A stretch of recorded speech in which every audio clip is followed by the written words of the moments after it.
Olá pessoal, nós vamos estudar um novo assunto hoje, né? Vamos aprender um novo conteúdo e aí nós vamos estar trabalhando esse assunto aí, né? Gerund.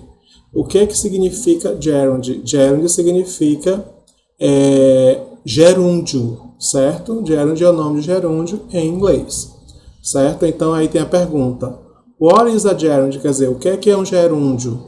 Certo? Então, vamos lá. Então, vamos continuar. Certo? Então, o gerúndio, ele é o quê? Indica que é uma ação que está ocorrendo no momento em que está sendo expressa, né, ou narrada. Certo? Então, no momento em que a ação está sendo expressa ou narrada, então nós usamos o verbo no gerúndio, né, que em inglês é gerund, certo? E aí, como é que é formado o gerund, certo? Então vamos lá. Em inglês, o gerúndio ele é formado com os verbos com o final ing, certo? Então todos os verbos, quando eles têm final ing, certo? Ele é gerúndio, ele está no gerúndio. Como vocês veem aí especificamente, né, circulando aí o ing. E aí, o que é que esse ing corresponde na língua portuguesa? Na língua portuguesa, esse ing corresponde aos verbos terminados em ando, endo, indo, como brincando, correndo, partindo. Então, é isso que significa em português. Então, os verbos terminados em ing em inglês, em português, eles são os verbos terminados em ando, endo e indo, e isso é chamado de gerúndio, certo? Só que em português o gerúndio são esses verbos aí terminados em ando, endo e indo, e em inglês são os verbos terminados em ing. Então vamos lá continuar. Como nós vemos o exemplo, understand. Understand, você vê aí o infinitivo do verbo, vai até o D, understand, e aí tem o sufixo que é ing, understanding. Aí vai ficar aqui palavra entendendo, certo? Entendendo.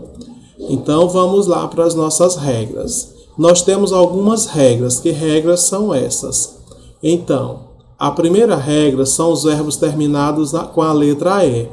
Então nós temos duas regras com a letra E. Quando o verbo ele termina com dois S, quando tem dois S no final do verbo, então nós só acrescentamos o ing, tipo a palavra see, certo? Que vai ficar seeing, que é ver, vendo, ok? Aí nós temos a outra regra, que é quando tem apenas um E, que costuma se dizer que é quando o final é mudo, que é a palavra live.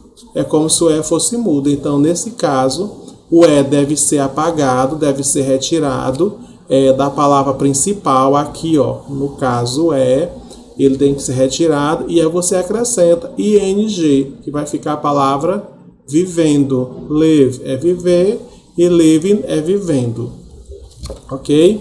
E aí, nós temos mais regrinhas. Vamos lá para mais outras. Então, a outra regra é: quando termina em IE, certo? Quando o verbo termina em IE em inglês, nós substituímos esse pela letra Y, certo? E acrescentamos ING, como é o caso da palavra billing, né? Que é a palavra desmentir, vai ficar billing. Você vê que foi retirado o IE e foi substituído por Y e acrescentado ing.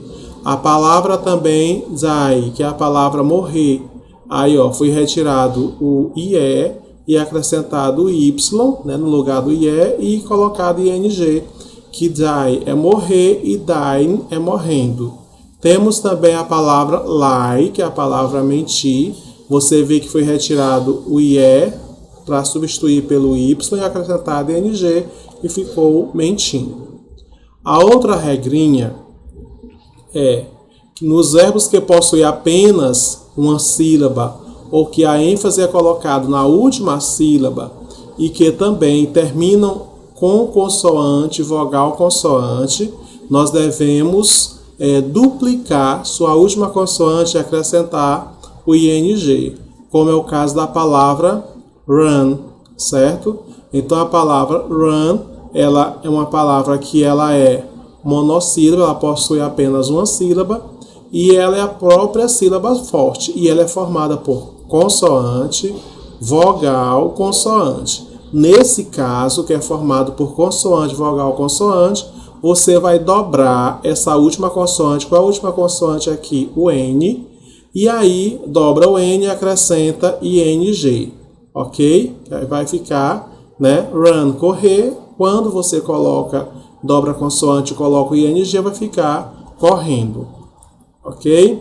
A palavra begin, a mesma coisa. Começar, começando. A palavra mais forte é o gin, consoante, vogal, consoante, dobra a última consoante e acrescenta ing. E aí nós temos outras regrinhas, né? Que no caso são as palavras terminadas em L ou LL. No caso das palavras terminadas em L, né? Ela deve ser duplicada, certo? Quer dizer, o L deve ser duplicado. Se já tem um L, você acrescenta um outro L e depois coloca ing. Né? Agora, se o verbo termina em dois L's, aí você só acrescenta o ing, certo? Que é o caso aqui da palavra travel, que é a palavra viajar, né? Vai ficar traveling, que ele pode ser escrito ou com dois L's ou com um L. Quando for escrito com dois L's, só acrescenta ing, certo?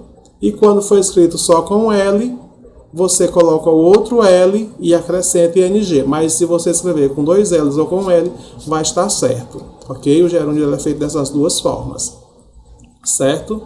Então, nós temos aí a nossa última regrinha, né? Se o verbo termina com apenas uma consoante que não seja R, W, X e Y, nós devemos duplicar a última letra e acrescentar o sufixo ing. Né? Por exemplo, a palavra forget, que é a palavra esquecer. Nesse caso aqui, nós temos aqui, olha, se ela termina com apenas uma consoante. Então, nós temos aqui, ó, forget, termina aqui apenas com uma consoante. Você dobra, né, a última consoante e acrescenta ing, foi forgetting, que aí é esquecendo. Ok? Então, espero que vocês tenham assimilado o conteúdo e agora vocês irão fazer o exercício, certo? E see you next opportunity, até a próxima oportunidade.